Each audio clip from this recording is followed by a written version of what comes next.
Hello everyone, welcome to Singh's Learning and my name is Satwinder Singh and today's topic is chemical equation. See, chemical equation जो topic है ये class 9th और 10th और 11th class का most important topic है।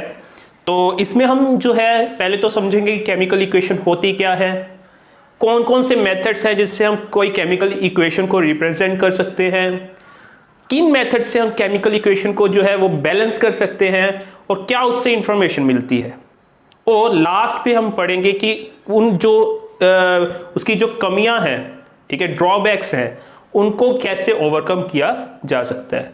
सो बिना time waste किए start करते हैं आज का टॉपिक केमिकल इक्वेशंस। सी, केमिकल इक्वेशन सबसे पहले हमें पता होना चाहिए होती क्या है।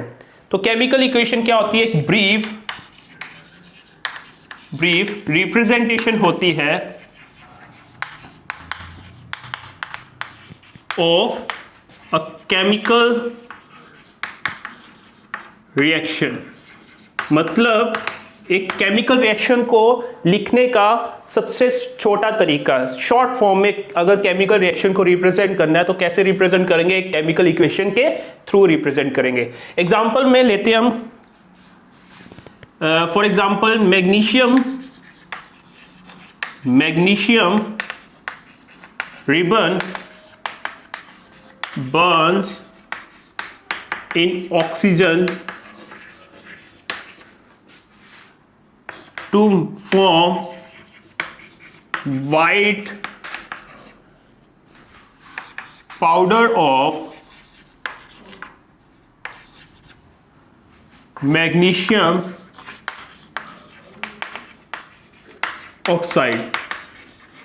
ओके, मैग्नीशियम रिबन को बर्न करने पर किसके प्रेजेंस में? ऑक्सीजन की प्रेजेंस में हमारे पास क्या बनता है? Magnesium oxide. अब इसको हमने शॉर्ट फॉर्म में लिखना है, मतलब केमिकल इक्वेशन की फॉर्म में लिखना है। तो हमारे पास दो तरह की फॉर्म में होती है केमिकल इक्वेशन जो है रिप्रेजेंट करने के तरीके। तो सबसे पहला है हमारे पास वर्ड इक्वेशन।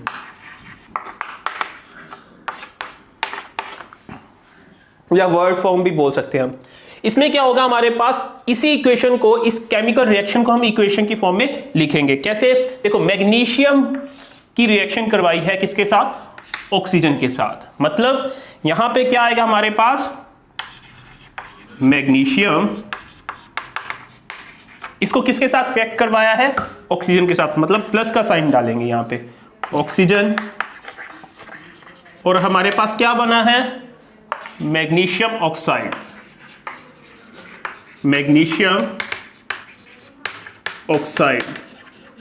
ध्यान से समझना यहां पे कि जो मैग्नीशियम है इसकी हमने रिएक्शन किसके साथ करवाई? ऑक्सीजन के साथ। तो यहां पे हमारे पास जिनको आपस में रिएक्ट करवा रहे हैं इनको क्या बोलते हैं? रिएक्टेंट्स। ओके, और इनके बाद हमारे पास जो प्रोड्यूस हुआ है उसको क्या बोलते हैं? प्रोडक्ट। या ऐसे कह सकते हो कि जब हम कोई केमिकल इक्वेशन लिखते हैं, यहां पे उनमें जो सेपरेशन होती है with the help of arrow, जिस साइड पे एरो हेड होगा, जो एरो हेड जिस साइड पे डायरेक्शन में शो होगा, वो डायरेक्शन में जो कंपाउंड लिखा होगा या सब्सटेंसेस लिखे होंगे वो प्रोडक्ट होंगे, और जिस साइड पे उसकी टेल होगी वो क्या होगी? हमारे पास रिएक्टेंट होंगे। ये नहीं कह सकते कि लेफ्ट हैंड साइड पे हमारे पास रिएक्टेंट होंगे, राइट साइड पे प्रोडक्ट होंगे, ये जरूरी नहीं है। ओके, तो यहां तक क्लियर है सभी को? एक और फॉर्म है जिस फॉर्म में हम क्या है, एक केमिकल इक्वेशन को रिप्रेजेंट कर सकते हैं, that is a second form,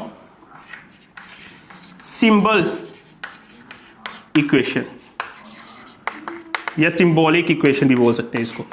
अब इसमें क्या होता है, हमारे पास इन्हीं के हम सिंबल्स यूज करेंगे। क्या होगा हमारे पास यहाँ पे? जैसे मैग्नीशियम है, मैग्नीशियम का सिंबल क्या होता है? Mg। ओके, मैग्नीशियम का सिंबल होता है Mg। ऑक्सीजन का सिंबल क्या होता है? O।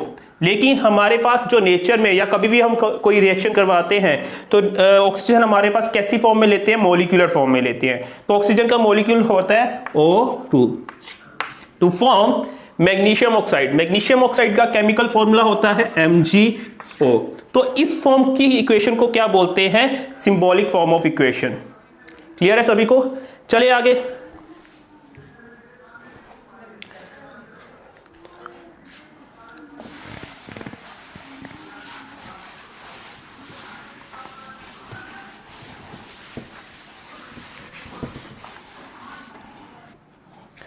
अभी हमने एक केमिकल रिएक्शन पढ़ी है जिसमें क्या है, मैग्नीशियम की रिएक्शन करवाई थी ऑक्सीजन के साथ और हमारे पास क्या बना था, मैग्नीशियम ऑक्साइड। तो इसी को मैं दोबारा लिखता हूं, इसी की इक्वेशन को। तो क्या था हमारे पास, मैग्नीशियम की रिएक्शन ऑक्सीजन के साथ, it will give magnesium oxide. अब कभी भी कोई रिएक्शन होती है तो वहां पे हमारे पास कुछ लॉज, कुछ नियम जो होते हैं वो फॉलो होने जरूरी होते हैं। ओके, तो उनको हम बोलते हैं लॉ ऑफ केमिकल कॉम्बिनेशन। तो उनमें से एक लॉ है law of conservation of mass. Law of conservation of mass ये कहता है कि जब भी कोई केमिकल चेंज होगा तो रिएक्टेंट का जो टोटल मास होगा वो प्रोडक्ट के टोटल मास के इक्वल होना चाहिए। मतलब आप इसकी अगर डेफिनेशन समझोगे तो वो क्या होगी हमारे पास, mass can neither be created nor be destroyed. Okay, पहले तो ये डेफिनेशन है during chemical change. Okay, during chemical change, ये आपने एक्चुअल डेफिनेशन सुनी होगी। और इसको क्या बोल सकते हैं, total mass of reactants should be equals to the total mass of product। ठीक है, तो इस फॉर्म ऑफ इक्वेशंस, यही इस फॉर्म ऑफ डेफिनेशन को हम यहाँ पे अप्लाई करके देखेंगे तो क्या होगा हमारे पास। यहाँ पे केमिकल इक्वेशन है, हम चेकआउट करना चाहते हैं कि इस लॉ को फॉलो कर रही है या नहीं।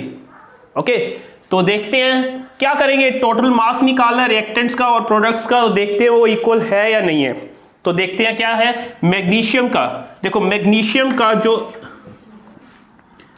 मैग्नीशियम का एटॉमिक मास होता है 24। ओके, एंड ऑक्सीजन का एटॉमिक मास होता है 16। यहां पे मैं यूनिट्स नहीं ले रहा, आप यूनिट्स फॉर्म में ले सकते हो, यू। ओके, तो यहां पे हम देखते हैं मैग्नीशियम का कितना है 24 प्लस ऑक्सीजन का कितना है 16। यहां पे ऑक्सीजन कितने हैं 2, तो यहां पे कितना हो जाएगा 2 × 16। ठीक, कितना आएगा 24 plus 32, it will be equal to 56। Clear है सभी को। यहां पे देखते हैं, ये तो आ गया हमारे पास रिएक्टेंट्स का, किसका, रिएक्टेंट्स का। अब देखते हैं प्रोडक्ट्स का कितना आता है। तो प्रोडक्ट्स का क्या है हमारे पास, एक मैग्नीशियम है, यहां पे मैग्नीशियम एक ही है ना, तो मैग्नीशियम का कितना है 24, ऑक्सीजन कितने एक ही है 16, दोनों को ऐड करेंगे तो क्या आएगा 40। तो 40 ये किसका है हमारे पास, प्रोडक्ट्स का, ये किसका है, प्रोडक्ट का। तो क्या ये दोनों आपस में इक्वल है, नहीं है। तो यहां पे क्या है, ये law of conservation of mass को फॉलो नहीं कर रहा, इस वजह से इसको क्या बोलेंगे, इस टाइप की जो रिएक्शंस होंगी, इस टाइप की केमिकल इक्वेशंस होंगी, इसको क्या बोलेंगे, unbalanced form of chemical equation, unbalanced form of chemical equation या अनबैलेंस्ड केमिकल इक्वेशन। और इसको क्या बोल देते हैं हम, स्केलेटल इक्वेशन। ओके, इसको और क्या बोलते हैं, स्केलेटल इक्वेशन। यहां तक क्लियर है सभी को। अब हमने ये देखा कि unbalanced form of chemical equations क्या होती है। अब हम पढ़ेंगे कि जो balanced form of chemical equations क्या होती है। तो इसी एग्जाम्पल को मैं यहाँ पे लेकर चल रहा हूँ। पहले तो यहाँ पे एक एग्जाम्पल को एक्सप्लेन करूंगा, उसी से हम बाद में क्या करेंगे, दूसरी एग्जाम्पल जो अच्छी सी एग्जाम्पल्स होंगी उसको हम बैलेंस करना सीखेंगे। ओके, तो पहले यहाँ पे हमने बैलेंसिंग सीखनी है कि बैलेंसिंग कैसे कर सकते हो। तो यहाँ पे मैं पहले तो मेथड्स डिस्कस करना चाहूँगा कि हमारे पास बेसिकली यहाँ पे 2 मेथड्स हैं, लेकिन 4 मेथड्स होते हैं। जो बाकी के 2 मेथड्स हैं वो हम रेडॉक्स रिएक्शन में पढ़ेंगे। यहाँ पे मैं सिर्फ 2 मेथड्स को डिस्कस करूँगा, जिसमें से भी एक मेथड मोस्ट इंपॉर्टेंट है जो है hit and trial method. Okay, दूसरा मेथड जो है वो इतना यूजेबल नहीं है क्योंकि ज़्यादातर बच्चे उससे भागते हैं, क्योंकि काफ़ी सारी उसके लिए हमें नॉलेज होनी चाहिए, कोई केमिकल रिएक्शन कैसे हो रही है। ठीक है, तो यहाँ पे फिलहाल मैं दोनों मेथड्स के बारे में डिस्कस करूंगा और आपने एक मेथड ही समझना है, और लास्ट में हम उसकी ट्रिक के बारे में डिस्कस करेंगे कि इसकी अगर आप कोई केमिकल रिएक्शन कैसी भी आ जाती है तो आपने इजी वे में उसको कैसे बैलेंस करना है। ओके, तो यहाँ पे हमारे पास क्या है, मैग्नीशियम है, ऑक्सीजन है और मैग्नीशियम ऑक्साइड बन रहा है। पहले तो मैं मेथड्स के नाम बता देना चाहता हूं कि जो मेथड्स हैं जिससे हम बैलेंसिंग करेंगे, methods for balancing the equation या केमिकल इक्वेशन। पहले नंबर पे है हमारे पास hit and trial method. Okay, इसको तुक्का मेथड भी बोल देते हैं हम, ओके, देसी लैंग्वेज में। और second one is partial equation method. Okay, यहाँ पे क्या करते हैं, कोई एक गिवन केमिकल इक्वेशन को हम बांट देते हैं, पार्शली उसको सॉल्व करते हैं, बैलेंसिंग करते हैं, उसके बाद हम उसको ऐड कर देते हैं। तो फिलहाल के लिए पहले तो हम ये मेथड देखते हैं, हिट एंड ट्रायल। इसके लिए आपने क्या करना है, सबसे पहले यहाँ पे तो पहले तो मैं सिस्टमेटिकली करवाऊंगा, फिर हम क्या है इसको डायरेक्टली बैलेंस करना सीखेंगे। ओके, जब हम प्रैक्टिस करेंगे, पहले तो यहाँ पे मैं मेथड के अकॉर्डिंग जो टेबल आप देखते हो बुक में उसके अकॉर्डिंग करवाऊंगा, उसके बाद क्या है लास्ट में हम क्या करेंगे, सीधा बैलेंस करना सीखेंगे। ओके, क्योंकि आपको मेन बैलेंस करना आना चाहिए, ये मैटर नहीं करता आप क्या पूरी तरह से एक्सप्लेन करते हो या नहीं करते हो उसको। हाँ, कई बार आपसे पूछ लेते हैं कि आप इस मेथड से एक्सप्लेन करो या इस मेथड से एक्सप्लेन करो, ठीक है, तो आपको तब उसी मेथड से पूरी तरह से डिटेल में बताना पड़ेगा। ओके, तो यहाँ पे क्या करना है, पहले हेडिंग लिखी एलिमेंट। ओके, यहाँ पे मैं लिख रहा हूँ number of atoms of element in reactant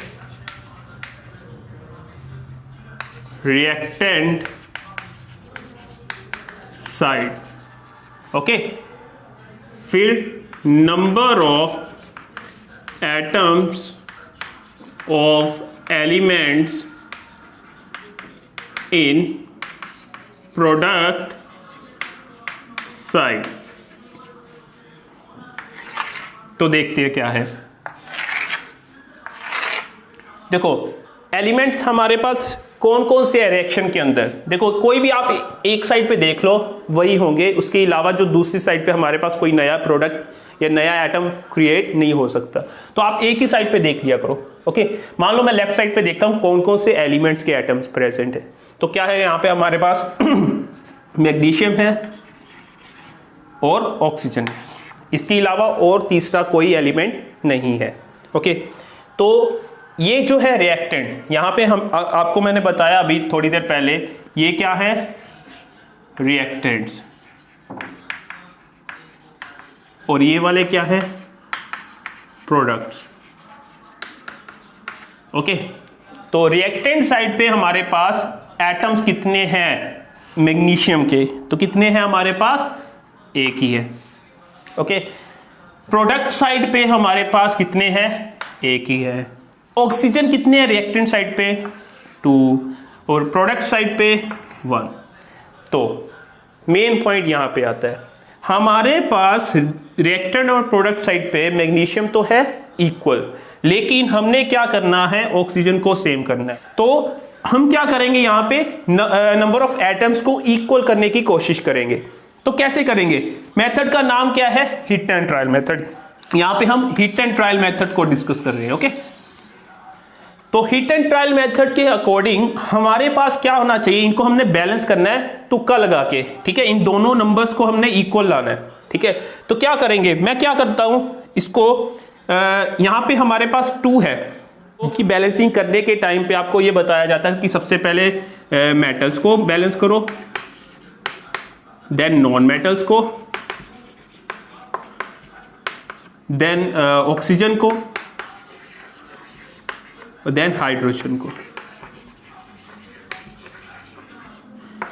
कोई बात नहीं है, अगर आप ये मेथड फॉलो करना चाहते हो ये भी कर सकते हो, ये भी वैलिड है। और अगर मैं बोलूँ तो आप कैसे कर सकते हो कि जो डायटोमिक मॉलिक्यूल्स होंगे ऑक्सीजन और हाइड्रोजन, बस इनको लास्ट में करना, बाकियों को कभी भी आप पहले भी कर सकते हो इक्वलाइज। ओके, तो यहाँ पे मैग्नीशियम को सबसे पहले हमने करना है, मैंने क्या बोला अभी, हाइड्रोजन और ऑक्सीजन को लास्ट में करना है, ठीक है, जो डायटोमिक मॉलिक्यूल्स बनाएंगे ज्यादातर केसेस में। ओके, या फिर आप इस तरह से भी फॉलो कर सकते हो, मेटल को सबसे पहले, नॉन मेटल को बाद में, उसके बाद ऑक्सीजन को, उसके बाद हाइड्रोजन को। ओके, तो यहाँ पे हमारे पास मेटल पहले भी है, मैग्नीशियम ये पहले से ही बैलेंस्ड है। अब आते हैं ऑक्सीजन की बारी पे, ऑक्सीजन बैलेंस नहीं है, क्या करेंगे, अगर मैं ऑक्सीजन को यहाँ पे 2 से मल्टीप्लाई करता हूँ। ओके, यहाँ पे मैंने क्या किया, 2 से मल्टीप्लाई किया, कौन सी साइड पे, प्रोडक्ट साइड पे। ओके, तो देखते हैं यहाँ पे मैंने क्या लगाना, फिर 2 लगा देना। ओके, देखो क्या है यहाँ पे, मैग्नीशियम यहाँ पे कितने हैं, 1, इधर कितने हो गए, ये देखो 2 हो गए ना।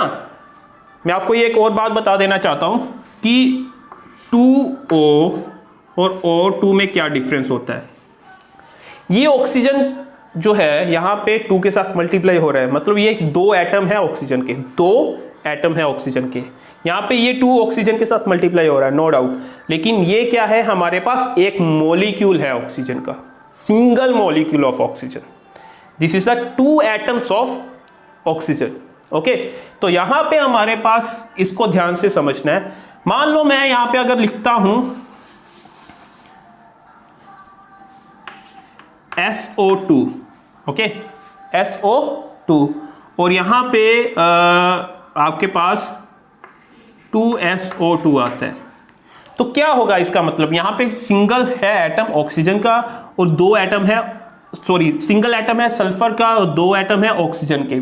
यहाँ पे क्या है, 2 एटम तो है सल्फर के, लेकिन यहाँ पे ऑक्सीजन के 2 एटम पहले से थे। ये नंबर जो होगा आगे, जो कोफिशिएंट होगा, वो सभी के साथ मल्टीप्लाई होगा, ये सभी के साथ मल्टीप्लाई होगा। तो यहाँ पे सल्फर तो हो गए 2, ऑक्सीजन पहले ही 2 थे, तो वो 2 × 2 4 हो जाएंगे। ये चीज दिमाग में रखना, क्योंकि ये बच्चों को ज्यादातर प्रॉब्लम आती है।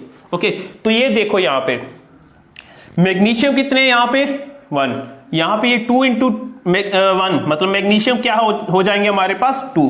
ओके, तो क्या आया हमारे पास, मैग्नीशियम के एटम्स बढ़ गए, यहाँ पे 2 हो गए। क्लियर है सभी को? ओके, अब हमारे पास प्रॉब्लम क्या आ गई, यहाँ पे मैग्नीशियम क्या है 1, यहाँ पे क्या हो गए 2, तो क्या करें, इसको भी 2 के साथ मल्टीप्लाई कर दें। 2 के साथ मल्टीप्लाई करोगे तो यहाँ पे भी हमने 2 लगाना पड़ेगा। ओके, तो यहाँ पे देखो, यहाँ पे मैग्नीशियम कितने हैं 2, यहाँ पे भी मैग्नीशियम कितने हैं 2, और यहाँ पे ऑक्सीजन, ये देखो मैंने अभी बोला ना 2 जो है इधर भी इसके साथ भी मल्टीप्लाई होगा और इसके साथ भी, ये वाला 2 जो है मैग्नीशियम के साथ भी मल्टीप्लाई होगा और ऑक्सीजन के साथ भी। तो ये क्या हो जाएगा, हमारे पास 2 ऑक्सीजन के एटम्स आ जाएंगे। तो यहाँ पे हमारे पास क्या आ गया 2, और इधर भी हमारे पास क्या है 2। तो ये हो जाएगी हमारे पास balanced form of chemical equation. नहीं समझ आया, कोई बात नहीं, और एग्जांपल्स करेंगे और हमें ज्यादा क्लियर हो जाएगा। ओके, चलें आगे। तो अभी हमारे पास ये केमिकल रिएक्शन दी हुई है, तो इसको हम बैलेंस करके देखते हैं, उसी तरीके से बैलेंस करेंगे। तो मैं यहाँ पे क्या लिख रहा हूँ, पहले तो element, okay, number of atoms of element in reactant side number of atoms of element in product side। अब देखते हैं यहाँ पे क्या है।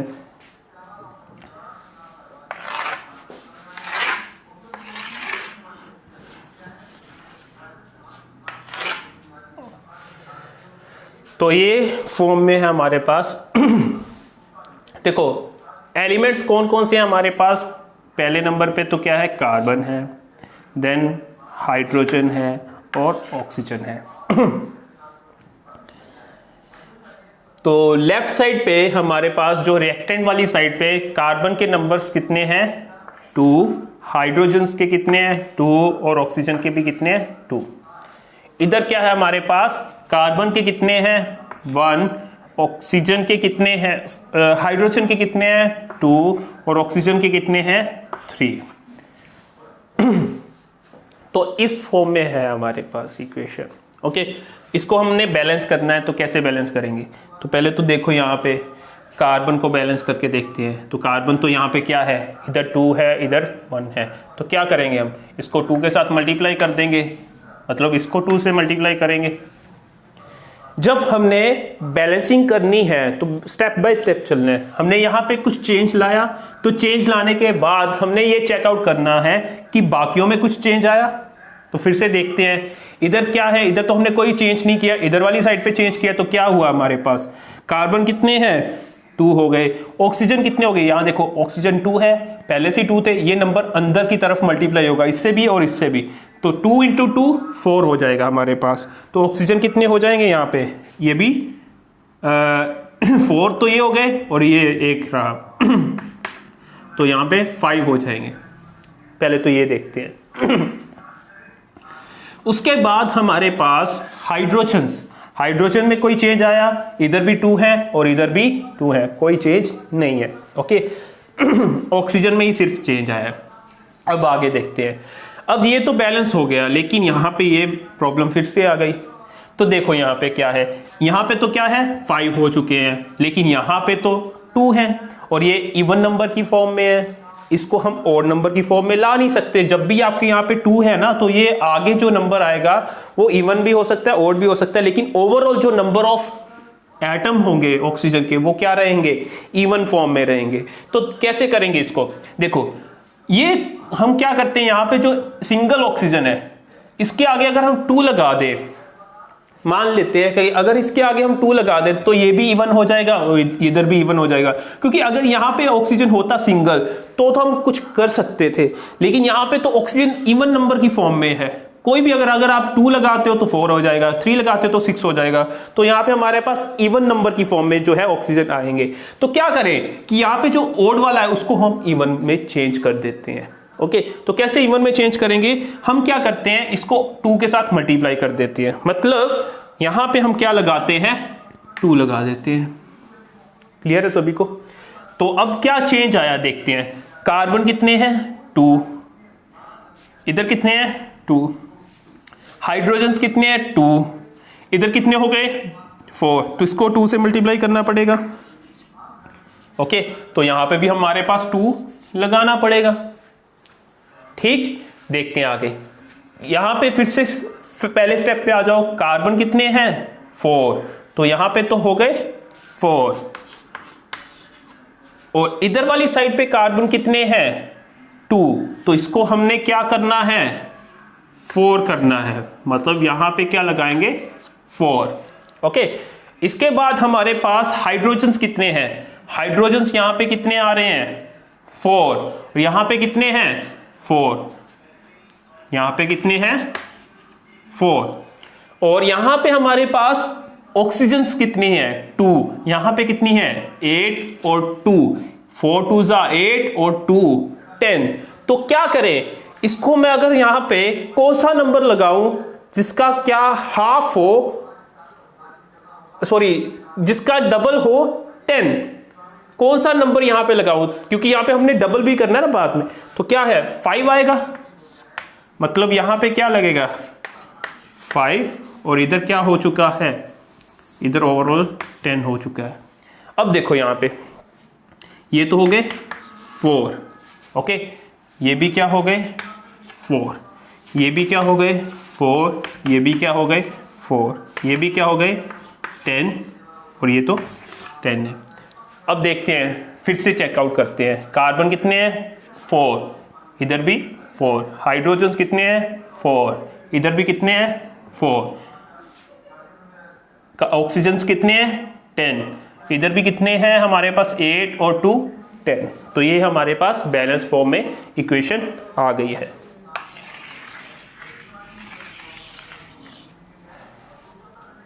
और एग्जांपल्स लेते हैं। नाउ इस टाइप की अगर आपके पास कोई रिएक्शन दी हुई है और आपसे पूछा जाता है कि इसको वर्ड फॉर्म में लिखो, देन सिंबॉलिक फॉर्म में लिखो और बैलेंस भी करो, तो देखते हैं कैसे करेंगे।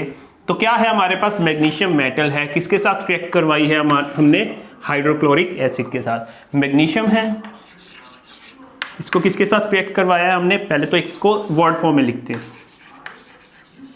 Word equation, okay. तो वर्ड इक्वेशन की फॉर्म में हमारे पास मैग्नीशियम मेटल है, मैग्नीशियम, इसकी रिएक्शन किसके साथ करवाई है, हाइड्रोक्लोरिक एसिड के साथ, हाइड्रोक्लोरिक एसिड, और हमारे पास बना क्या है, मैग्नीशियम क्लोराइड, और साथ में क्या बना है, हाइड्रोजन गैस, हाइड्रोजन, ओके। तो ये थी हमारे पास वर्ड फॉर्म की इक्वेशन। अब हम बनाते हैं सिंबल इक्वेशन, सिंबॉलिक इक्वेशन।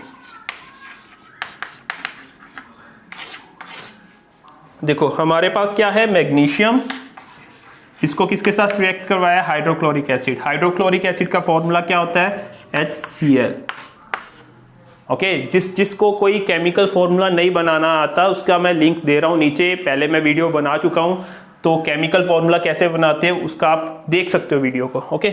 सो मैग्नीशियम को हाइड्रोक्लोरिक एसिड के साथ रिएक्ट करवाया, क्या बना हमारे पास, मैग्नीशियम क्लोराइड। ये मैग्नीशियम क्लोराइड का फॉर्मूला होता है, ओके। तो साथ में हमारे पास क्या बनी, हाइड्रोजन। हाइड्रोजन अकेली नहीं लेंगे, हमारे पास नेचर में किस फॉर्म में होती है, मॉलिक्यूलर फॉर्म में, ओके। तो ये हमारे पास ये केमिकल इक्वेशन आई। अब है मैं टेबल की फॉर्म में रिएक्शन जो है वो बैलेंस नहीं करेंगे हम, ओके। टेबल बना के रिएक्शन बैलेंस नहीं करेंगे, हम डायरेक्ट बैलेंसिंग करेंगे, ओके। तो क्या है हमारे पास, हम आपको इजी वे बताता हूँ क्या है कि अगर आपने कोई पेपर में, एग्जाम में या कोई टेस्ट में आप बैलेंसिंग कर रहे हो तो क्या करोगे, आपने पहले तो इक्वेशन लिखनी है, उस सिंबॉलिक फॉर्म की इक्वेशन लिखनी है, उसके बाद आपने एक पेंसिल पकड़नी है। पेंसिल ऑलमोस्ट आप साइंस के एग्जाम दे रहे हो तो आपके पास डायग्राम बनाने के लिए पेंसिल होगी, तो पेंसिल से क्या करना है, पहले तो आपने रफ फॉर्म में बैलेंसिंग करनी स्टार्ट करनी है। तो यहाँ पे लेफ्ट साइड पे मैग्नीशियम कितने हैं 1, इधर भी कितने हैं 1, खत्म। हाइड्रोजन्स कितने हैं यहाँ पे 1, इधर कितने हैं 2, सीधा 2 से मल्टीप्लाई करेंगे तो यहाँ पे भी हाइड्रोजन 2 हो गए, इधर भी 2 हो गए, ओके। नेक्स्ट, जब यहाँ पे एक भी नंबर लगा दिया तो स्टार्टिंग से शुरू हो जाओ, ओके। मैग्नीशियम कितने हैं 1, इधर भी कितने हैं 1, हाइड्रोजन्स 2, इधर भी 2, क्लोरीन इधर अभी ये 2 जो आगे होगा वो सभी के साथ, इसके साथ भी मल्टीप्लाई होगा, इसके साथ भी, आगे भी अगर कोई और होगा उससे भी मल्टीप्लाई होगा, तो ये 2 जो है क्लोरीन के साथ भी मल्टीप्लाई होगा, मतलब क्या है 2 क्लोरीन के एटम हो जाएंगे, और इधर भी हमारे पास क्या है 2। अगर यहाँ पे नीचे आ रहा है ना सबस्क्रिप्ट में तो सिर्फ इसके साथ मल्टीप्लाई होगा, लेकिन अगर आपके पहले आगे कोफिशिएंट की फॉर्म में आ रहा है तो ये सभी के साथ, अंदर जो भी होंगे उसके साथ नंबर वो मल्टीप्लाई होता है। तो यहाँ पे हमारे पास क्या है, क्लोरीन 2 है और इधर भी क्लोरीन 2 है, ओके। तो यहाँ पे क्या होगी, ये रिएक्शन बैलेंस हो गई, सिंपल। अब यहाँ पे हमारे पास इस फॉर्म की एग्जाम्पल है, तो देखते हैं क्या है हमारे पास। फिर से आपके पास एक स्टेटमेंट की फॉर्म में एक केमिकल रिएक्शन दी हुई है, इसको आपसे पूछा क्या जाएगा, वर्ड फॉर्म में लिखो, देन सिंबॉलिक फॉर्म में लिखो और उसको बैलेंस भी करो, ओके। तो क्या करते हैं हम, पहले तो समझते हैं क्या है, आयरन, आयरन है, इसको किसके साथ रिएक्ट करवाया, वाटर या स्टीम के साथ, और क्या बना हमारे पास, फेरिक ऑक्साइड और हाइड्रोजन गैस लिबरेट हो गई। ओके, तो क्या करेंगे, सबसे पहले तो हमने वर्ड फॉर्म में लिखना है, वर्ड इक्वेशन। ओके, तो इसमें क्या करेंगे हम, देखो आयरन की रिएक्शन करवानी है, आयरन प्लस किसके साथ, वाटर के साथ। इसके ब्रैकेट में आप स्टीम लिखना चाहते हो तो लिख सकते हो, अदरवाइज छोड़ भी सकते हो। ओके, यहां पे क्या बना, फेरिक ऑक्साइड, और साथ में क्या बना, हाइड्रोजन। ओके, तो इस फॉर्म की हमारे पास केमिकल रिएक्शन हुई है। इसको अगर मैं अभी सिंबल इक्वेशन में लिखता हूं, या सिंबॉलिक इक्वेशन भी बोल सकते हो आप। ओके, तो इसमें क्या आएगा हमारे पास, देखो आयरन का फॉर्मूला क्या होता है, केमिकल सिंबल क्या होता है, Fe। वाटर का केमिकल फॉर्मूला H2O। क्या बना हमारे पास, फेरिक ऑक्साइड। फेरिक ऑक्साइड का केमिकल फॉर्मूला क्या होता है हमारे पास, Fe2O3। Hydrogen gas. ठीक, अब ये हमारे पास इक्वेशन बनी। हमसे क्या पूछा गया था कि वर्ड फॉर्म में लिखो, सिंबल फॉर्म में लिखो। अब क्या करना है, उसको बैलेंस भी करना है। तो क्या है, आयरन इधर कितने हैं, इधर 1 है। ओके, तो इधर कितने हैं, 2। क्या करना पड़ेगा, इसको 2 से मल्टीप्लाई करना पड़ेगा। ओके, उसके बाद सीधा पहले से यहां से हमने स्टार्ट किया था, हाइड्रोजन कितने हैं, हाइड्रोजन नंबर ऑफ हाइड्रोजन 2 है, इधर भी 2 है, बैलेंस्ड है। ऑक्सीजन कितने हैं यहाँ पे, 1, इधर कितनी है, 3। तो इसको क्या करना पड़ेगा, 3 से मल्टीप्लाई। आगे मल्टीप्लाई कर सकते हैं, यहाँ पे 3 नहीं लगा सकते आप। ओके, तो यहाँ पे हमारे पास 3 लग गया। अब फिर से हमने कोई एक नंबर लगा दिया ना, फिर से स्टार्टिंग से करेंगे हम। आयरन कितने हैं यहाँ पे, 2, इधर कितने हैं, 2। हाइड्रोजन कितने हैं, अब ये यहाँ पे तो 2 थे और यहाँ पे आगे 3 लगा दिया, 2 3 6, इधर कितने हैं, 2। तो किस नंबर से मल्टीप्लाई करें जिसका डबल 6 हो। ओके, जिसका डबल 6 हो, क्योंकि यहाँ पे पहले वो कोई नंबर लगाएंगे वो 2 से मल्टीप्लाई हो जाएगा। तो क्या करेंगे, इसको 3 से मल्टीप्लाई कर दूं तभी वो 6 होगा। फिर से शुरू हो जाओ। आयरन कितने हैं, 2, इधर भी कितने हैं, 2। हाइड्रोजन 6, ऑक्सीजन 3, बैलेंस्ड हो गया। ओके, तो ये क्या हमारे पास balance form of chemical equation. अब आपको क्या है, वर्ड इक्वेशन की फॉर्म में एक केमिकल रिएक्शन दी हुई है, तो आपने पहले तो इसको क्या करना है, सिंबल फॉर्म में चेंज करना है, उसके बाद इसको बैलेंस करना है। तो क्या करेंगे हम, हाइड्रोजन, हाइड्रोजन क्या होती है, H2। क्लोरीन Cl2 की फॉर्म में होती है हमारे पास। ओके, और हाइड्रोजन क्लोराइड मतलब HCl, हाइड्रोक्लोरिक एसिड को ही हम हाइड्रोजन क्लोराइड बोलते हैं। तो ये हमारे पास एक इक्वेशन आई है। इसको हमने बैलेंस उसी तरीके से करना है, सीधा डायरेक्ट फॉर्म में हिट एंड ट्रायल लगा के। तो क्या करेंगे, यहाँ पे हाइड्रोजन कितनी है, 2, इधर कितनी है, 1, इसको 2 से मल्टीप्लाई कर दूं मैं। ओके, तो यहाँ पे हमारे पास हाइड्रोजन बैलेंस हो जाएंगी। अब क्लोरीन कितनी है, 2 क्लोरीन है, इधर भी 2 क्लोरीन है, सीधा बैलेंस हो गया। और लेते हैं एग्जाम्पल्स। अब ये हमारे पास रिएक्शन है जैसे, तो क्या है हमारे पास, मैग्नीशियम है, magnesium oxide plus carbon. Okay, then क्या बना हमारे पास, मैग्नीशियम और कार्बन मोनोऑक्साइड। सीधा करेंगे उसी तरीके से बैलेंसिंग। मैग्नीशियम यहाँ पे कितने हैं, 1, इधर भी कितने हैं, 1। ऑक्सीजन यहाँ पे कितने हैं, 1, इधर भी कितने हैं, 1। कार्बन कितने हैं, 1 1। ये तो ऑलरेडी बैलेंस्ड है, ऑलरेडी बैलेंस्ड। आपको इस फॉर्म में भी कोई केमिकल रिएक्शंस आ सकती हैं। ओके, आगे और करते हैं। अब हमारे पास है फॉस्फोरस पेंटाक्लोराइड की रिएक्शन वाटर के साथ, और ये हमारे पास बन रहा है phosphoric acid and hydrogen chloride. तो इसको पहले तो लिखेंगे हम सिंबॉलिक फॉर्म में। तो क्या आएगा हमारे पास, PCl5 plus phosphorus, penta means 5, chloride means chlorine. Okay, then water H2O, it will form phosphoric acid. Phosphoric acid का फॉर्मूला होता है H3PO4, और हाइड्रोजन क्लोराइड HCl। तो ये देखते हैं हम क्या है। फॉस्फोरस कितने हैं यहाँ पे, देखो 1, इधर भी 1 है। क्लोरीन 5, इधर क्या है 1, इसको 5 से मल्टीप्लाई कर दे। ओके, अब जब ये नंबर कोई अलग से लगाओगे ना नया, तो स्टार्टिंग से आ जाओगे। तो क्या आएगा, फॉस्फोरस यहाँ पे कितने हैं 1, इधर भी कितने हैं 1, क्लोरीन 5, यहाँ पे 5, हाइड्रोजन्स 2, इधर कितने हैं 5 और 3, 8 हो गए। ठीक है, कौन सा ऐसा नंबर है जिसका डबल 8 होगा, या कह सकते हो कि 8 का हाफ 4, तो 4 से मल्टीप्लाई कर देंगे 8 हो जाएगा ना ये। अब जब नया नंबर लगाया तो फिर से स्टार्टिंग से। फॉस्फोरस कितने हैं 1, इधर भी कितने हैं 1, क्लोरीन 5, इधर भी 5, हाइड्रोजन्स 8, 3 और 5 8। ओके, ऑक्सीजन्स 4, इधर ऑक्सीजन 4, बैलेंस्ड हो गए। ओके, और आगे करते हैं। अभी हमारे पास 2 रिएक्शंस हैं, तो इनको हम बैलेंस करते हैं। सबसे पहले तो क्या करेंगे, हम इनको सिंबॉलिक फॉर्म में लिखेंगे। तो सिंबॉलिक फॉर्म में क्या आएगा, sulphur dioxide SO2 plus oxygen O2 to form sulphur trioxide. Okay, sulphur 2 oxygen है तो डाइऑक्साइड, और साथ में ऑक्सीजन सल्फर, और 3 है तो ट्राई लिखा होगा। ओके, तो इसको हम बैलेंस करते हैं। देखो सीधा बैलेंस करेंगे, सल्फर कितने हैं 1, इधर भी कितने हैं 1, ऑक्सीजन कितने हैं 2 + 2, 2 + 2 4, इधर कितने हैं 3। अब प्रॉब्लम आ जाएगी, तो क्या करें, इसको किसी ऐसे नंबर से मल्टीप्लाई कर देते हैं, क्योंकि यहाँ पे हमारे पास क्या है, दोनों ही O2 की और O2 की फॉर्म में है। तो हमारे पास क्या होगा, रिजल्ट जो है हमेशा इसकी इधर वाली साइड पे ऑक्सीजन इवन नंबर में आएंगे, तो इधर तो ओड है।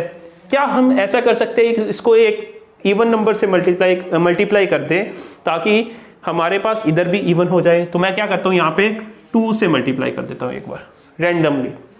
ओके, तो जब नंबर लगाते हैं तो फिर से स्टार्टिंग से करके देखते हैं। तो सल्फर इधर कितने हैं 1, इधर कितने हो गए 2, तो इधर भी हमें 2 से मल्टीप्लाई करना पड़ेगा।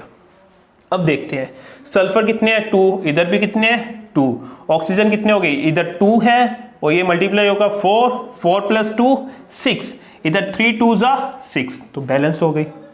सिंपल। आगे देखते हैं, इधर सोडियम क्या है, सोडियम Na, इसकी रिएक्शन करवाई वाटर के साथ H2O के साथ, क्या बना, सोडियम हाइड्रोक्साइड, NaOH को बोलते हैं सोडियम हाइड्रोक्साइड, और साथ में क्या बना, हाइड्रोजन।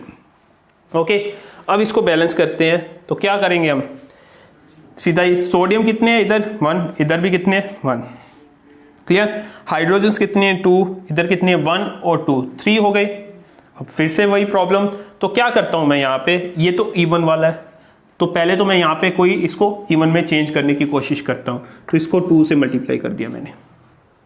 ठीक, अब देखते हैं, सोडियम इधर कितने हो गए स्टार्टिंग से, सोडियम कितने हैं 1, इधर भी कितने हैं 2 है, तो इसको भी 2 से मल्टीप्लाई कर देते हैं।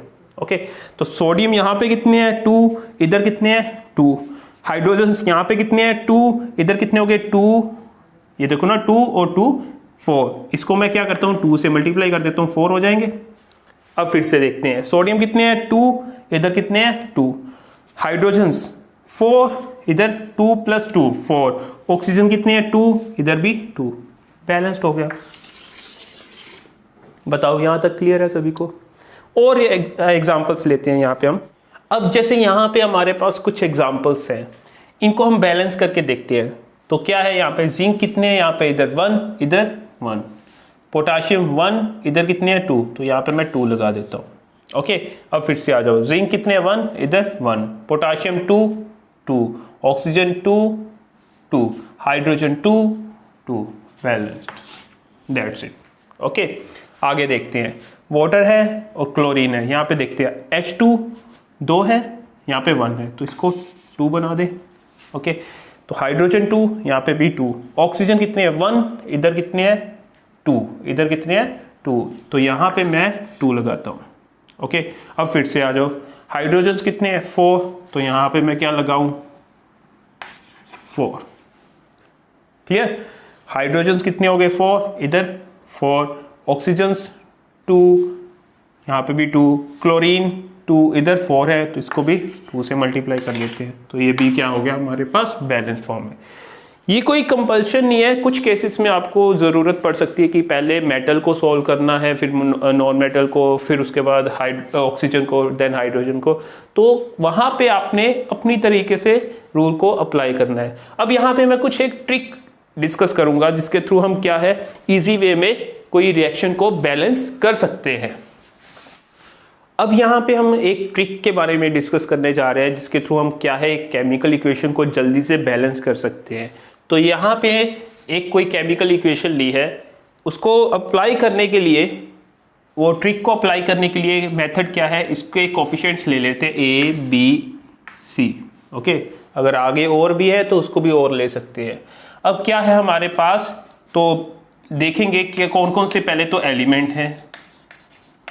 एलिमेंट कौन से है, पीबी एंड ऑक्सीजन, दो ही हैं। और लेफ्ट हैंड साइड पे कितने हैं, राइट हैंड साइड पे उनके एटम्स कितने हैं। ओके, मैं यहाँ पे शॉर्ट फॉर्म में लिख रहा हूँ, आप चाहे जैसे हिट एंड ट्रायल मेथड में हम पूरा टेबल बनाते थे वैसे भी बना सकते हो। ओके, सो पीबी क्या है हमारे पास, यहाँ पे इस साइड पे 3 टाइम्स ए। ओके, इधर क्या है हमारे पास बी। ऑक्सीजन यहाँ पे कितने हैं 4 टाइम्स ए, और इधर कितने हैं हमारे पास बी प्लस 2 टाइम सी। अब हमने इनको क्या रखना है, इक्वल रखना है। तो क्या करेंगे, 3a is equal to b, 4a is equal to b plus 2c। Okay, अब इनमें से किसी एक को हम क्या मान लेंगे 1। तो क्या करते हैं, a को मान लेते हैं, चलो 1। अगर a 1 है तो b कितना हो जाएगा 3, और अगर b 3 है तो यहाँ पे ये वैल्यू पुट करते हैं 4 into 1 is equal to b, sorry 3 plus 2 into c। अब क्या आएगा, ये 4 is equal to 3 plus 2c। ये इधर आएगा 1 is equal to 2c, c क्या आएगा 1/2। तो यहाँ पे इनकी वैल्यूज पुट कर देते हैं, तो क्या आ जाएगा हमारे पास, ये क्या आया हमारे पास A1, B है हमारे पास 3 एंड C क्या है हमारे पास 1/2। अब जब भी कोई फ्रैक्शन में हमारे पास कोफिशिएंट आता है उसी नंबर से हम क्या कर देंगे, मल्टीप्लाई कर देंगे। तो क्या करें, हम यहाँ पे 2 से मल्टीप्लाई कर देते हैं पूरी इक्वेशन को। तो क्या आएगा, ये वाला जो हो जाएगा ये 2 हो जाएगा, ये 6 हो जाएगा और ये 1 हो जाएगा। तो देखते हैं ये बैलेंस हुआ या नहीं हुआ। पीबी क्या हो जाएंगे 6, ऑक्सीजन क्या हो जाएंगे 8, 6 और 2 8। So that is a balance form of chemical equation. देखो काफ़ी सारी इक्वेशंस हैं, यहाँ पे मैं अगर बैलेंस करवाने लगा तो बहुत सारी इक्वेशंस हो जाएंगी। तो यहाँ पे मैं एक और एग्जांपल करवाऊंगा, और काफ़ी सारी एग्जांपल्स आपको सॉल्व करने के लिए डिस्क्रिप्शन बॉक्स में लिंक मिल जाएगा, वो आप वहाँ से PDF फॉर्म में डाउनलोड करके या देख करके प्रैक्टिस कर सकते हो। ओके, सो एक एग्जांपल और लेते हैं। तो ये हमारे पास एक एग्जांपल है। अब क्या है यहाँ पे, इसमें हम ले लेते हैं coefficients A, B, C, D and E। Okay, तो उसी तरह से स्टार्ट करेंगे। Element left hand side, right hand side. तो एलिमेंट कौन से हैं, सल्फर है, हाइड्रोजन है, नाइट्रोजन है एंड ऑक्सीजन है। यहाँ पे हमारे पास सल्फर कितने हैं, A, लेफ्ट हैंड साइड पे A है, ओके, राइट हैंड साइड पे C है, देखो ना ये C है। ऑक्सीजन कितने हैं B, और इधर कितने हैं 2 time C and 2 time E। Nitrogen कितने हैं B, और इधर कितने हैं हमारे पास D। ओके, ऑक्सीजन कितने हैं यहाँ पे हमारे पास 3 टाइम B, और इधर हमारे पास कितने हैं 4 टाइम C और 2 time D and then E। ये है हमारे पास, चेकआउट कर लो एक बार फिर से भी। सल्फर A है, इधर कितने हैं C है, हाइड्रोजन्स B, इधर है हमारे पास 2 time C and 2 time E। Nitrogens B और इधर है हमारे पास D। ओके, ऑक्सीजन क्या है 3B, इधर क्या है हमारे पास 4C 2D and E। Okay, अब इनको रखना है हमने इक्वल, तो क्या करेंगे A is equals to C, B is equals to 2C plus 2E, B is equals to D, 3B is equals to 4C plus 2D plus E। Okay, अब क्या करोगे, किसी एक को क्या मान लोगे 1, मान लेते हैं A क्या है 1, अगर A 1 है तो C भी क्या होगा 1। ओके, अब यहाँ पे देखते हैं वैल्यू जो है हमारे पास C की वैल्यू आ चुकी है, तो B क्या आएगा, B is equal to 2 into C की वैल्यू क्या है 1 2E। Okay, so B is equal to 2 plus 2E। ये वैल्यू जो है हम यहाँ पे पुट करेंगे। ओके, क्योंकि B की वैल्यू ये है और D की वैल्यू भी ये आ जाएगी, तो ये वाली वैल्यू यहाँ पे पुट करेंगे। So 3 into 2 plus 2E is equals to 4 into 1 plus 2 into 2 plus 2E, D की वैल्यू पुट की प्लस E, तो ये आया है हमारे पास 6 plus 6E is equal to 4 plus 4E plus E। ये आ जाएगा हमारे पास 6E है और इधर ये 5E हो जाएगा, तो क्या आएगा E इज इक्वल्स टू ये 8 माइनस 6, तो क्या आया E इज इक्वल्स टू 2। अगर E की वैल्यू आ गई तो B और D की वैल्यू भी आ जाएगी। क्या आएगी हमारे पास, B क्या है 2 plus 2E, so 2 plus 2 into 2 that is 6। Okay, और अगर B की वैल्यू 6 है तो D की वैल्यू भी 6 होगी। अब यहाँ पे ये वैल्यूज पुट कर देते हैं। A की वैल्यू क्या थी 1, 1 को पुट करने की ज़रूरत ही नहीं है।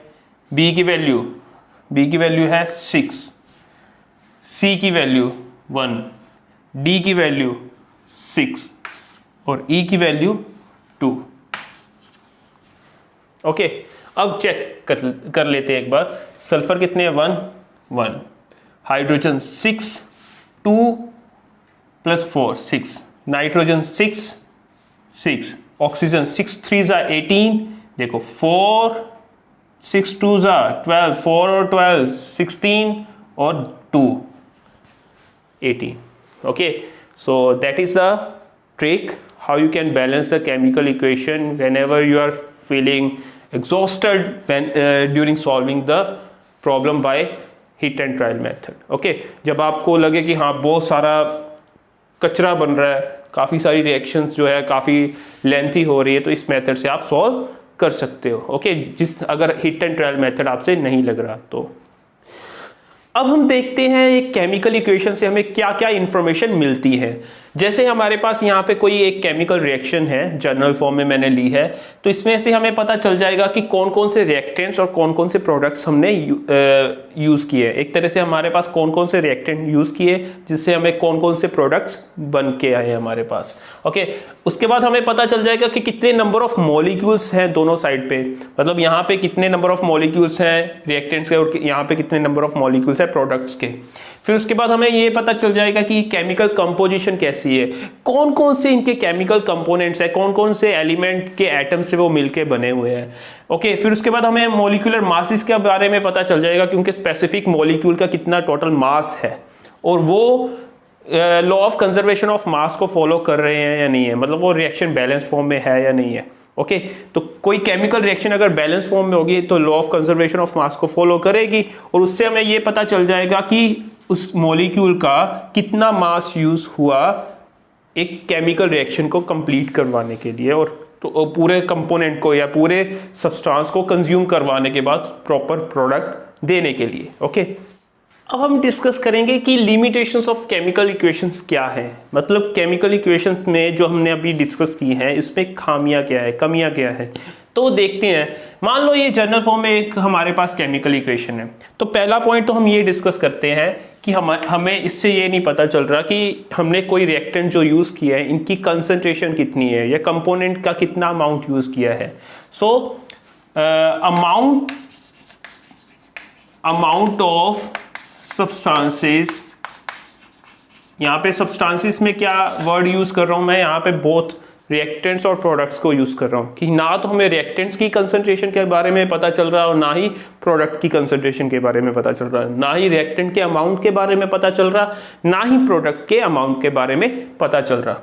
Okay, second is physical state. Okay, हमें इनकी फिजिकल स्टेट के बारे में नहीं पता चल रहा। देखो यहाँ पे जो भी इनकी लिमिटेशंस है कोशिश करेंगे यहाँ पे साथ ही साथ इनको फुलफिल करते जाए, इनको कैसे हम जो इनकी लिमिटेशंस है वो दूर कर सकते हैं, तो वो भी देखते जाएंगे।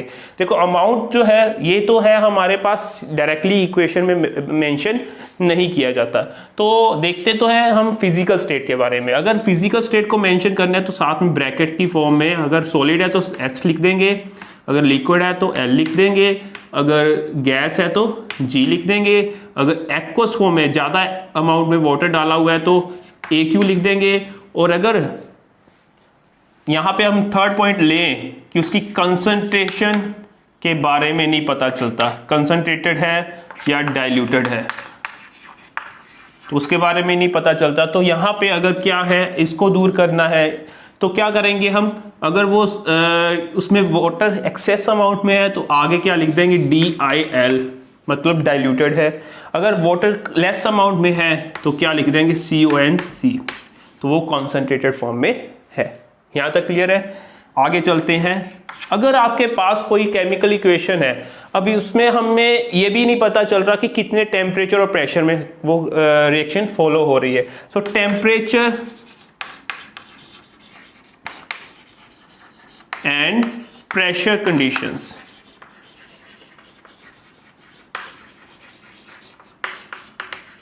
तो उसके बारे में नहीं पता चल रहा, तो वो उसको कैसे फुलफिल कर सकते हैं। ये जो एरो होता है इसके ऊपर हम टेम्परेचर केल्विन में लिख सकते हैं और साथ में प्रेशर भी लिख सकते हैं। ओके, इसमें हम टेम्परेचर प्रेशर यहाँ पे इसके ऊपर लिख सकते हैं। और स्पेसिफिक एनवायरनमेंट, मतलब कौन सा इन्वायरमेंट हम इनको प्रोवाइड कर रहे हैं, कोई कैटलिस्ट तो नहीं प्रोवाइड कर रहे, तो यहाँ पे अगर कैटलिस्ट प्रोवाइड कर रहे हैं तो वो भी हम एरो के ऊपर मेंशन कर सकते हैं। प्लेटिनम, पैलेडियम, निकल, कुछ भी हो वो वहाँ पे हम मेंशन कर सकते हैं। Rate of reaction, rate of reaction का मतलब होता है कि हमें इस रिएक्शन से, इक्वेशन से हमें ये नहीं कंफर्म हो रहा कि रिएक्शन किस ऑर्डर की है या इसकी कितनी स्पीड है। रेट ऑफ रिएक्शन का मतलब कितनी स्पीड है, तो इससे हमें ये नहीं कंफर्म हो रहा कि कितनी देर में ये कंप्लीट हो जाएगी या कितनी जल्दी से ये रिएक्शन कंप्लीट हो जाएगी। ओके, तो वो भी इसकी कमी है। नेक्स्ट इज हमें ये नहीं पता चल रहा कि ये रिएक्शन एक्सोथर्मिक है या एंडोथर्मिक है। एक्सो और एंडो थर्मिक, मतलब एक्सोथर्मिक होती है जिसमें क्या है, कोई रिएक्शन में से हीट बाहर निकले, एग्जिट हो। एक्सो मींस एग्जिट, ऐसे आप याद रख सकते हो। सो अगर हीट बाहर निकले तो रिएक्शन क्या हो सकती है हमारे पास, एक्सोथर्मिक। और अगर हीट एंटर हो, मतलब कंज्यूम हो, तो वो क्या होगी हमारे पास, एंडोथर्मिक। अगर आपके यहाँ पे हम इसको कैसे ओवरकम करेंगे, यहाँ पे अगर कोई एनर्जी हम निकाल रहे हैं हीट की फॉर्म में, कुछ अमाउंट में एनर्जी निकाल रहे हैं, तो वो तो होगी हमारे पास एक्सोथर्मिक, ठीक है, रिएक्शन। अगर यहाँ पे हम माइनस लिख रहे हैं इसको, तो वो एंडोथर्मिक हो जाएगी। ओके, तो कुछ ऐसी हमारे पास इसकी लिमिटेशंस है और इसको किस तरह से हम फॉलो कर सकते हैं, किस तरह से इसको ओवरकम कर सकते हैं, तो वो भी हमने साथ में बातें कर ली हैं। कुछ और भी पॉइंट्स होंगे जो मेरे से हो सकता है रह चुके होंगे, तो आप वो पढ़ सकते हो, कहीं से भी आपकी बुक में भी मेंशन होते हैं, लेकिन कुछ हद तक जो आपके मेन पॉइंट्स थे वो मैंने यहाँ पे डिस्कस कर दिए हैं। और कोशिश करूंगा कि और भी आपको मैटर जो है, मटेरियल है, जितना भी हमारे पास यहाँ पे आपको प्रोवाइड कर सकता हूँ मैं, वो प्रोवाइड करूँ। Okay, so thanks for watching this video.